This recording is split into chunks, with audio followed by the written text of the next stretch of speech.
so much of this show is about sort of holiday traditions. I'm interested, do you all have any specific holiday traditions you always do? Yeah, we definitely do holiday traditions. I don't think it's at the level that the Quinn family does their traditions at, but I definitely we love to bake cookies that have been passed down generations. What type of cookies?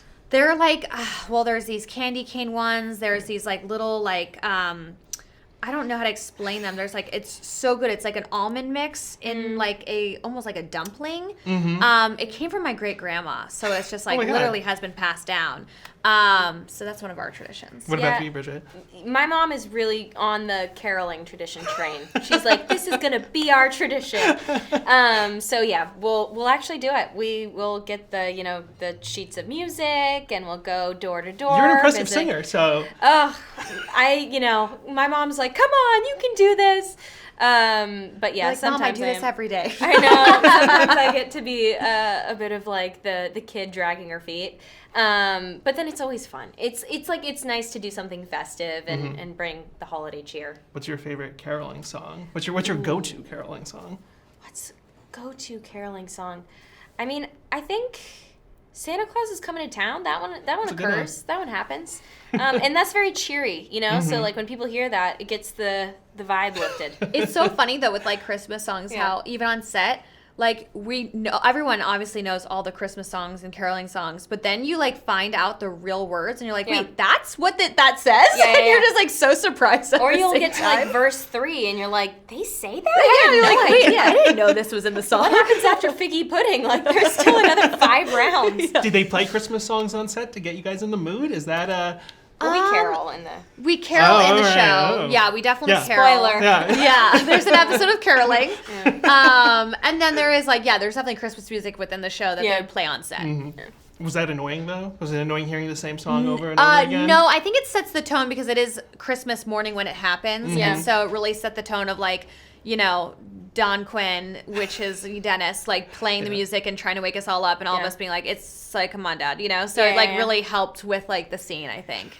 Yeah. How much of your character's directions were you aware of ahead of time when you sort of sign up? Because this is fairly serialized.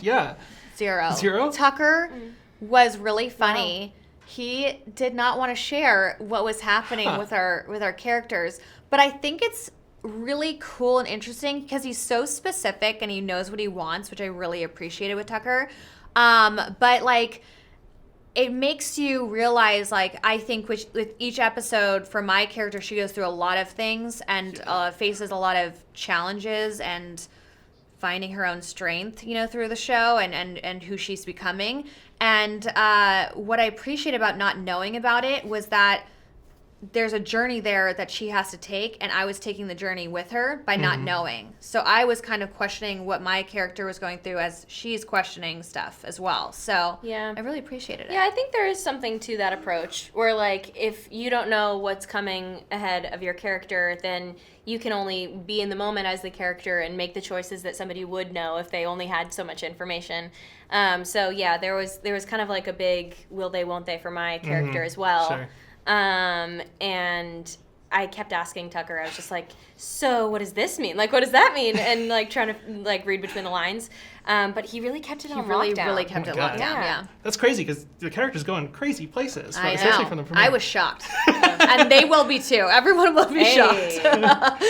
You guys both have tremendous sitcom experience. What is it like working with a primarily dramatic actor like Dennis on a show like this? He totally embraced it. He just went in on it, and I really respect that fearlessness because there are a lot of differences, coming from a single camera where it's mostly about up close, small expression things, to sitcoms where it's a lot about rhythm and interacting with your partner in maybe a different kind of way, and considering the stage, the fourth wall aspect of it. So he was a super fast learner, and he also had such a grounded take on things. He was he really appreciated that, we all came from comedy, and really had a high respect for, just our director, and listening to what, Pam wanted and Tucker, and kind of being around us. He's just such a good guy. He's an all around amazing person.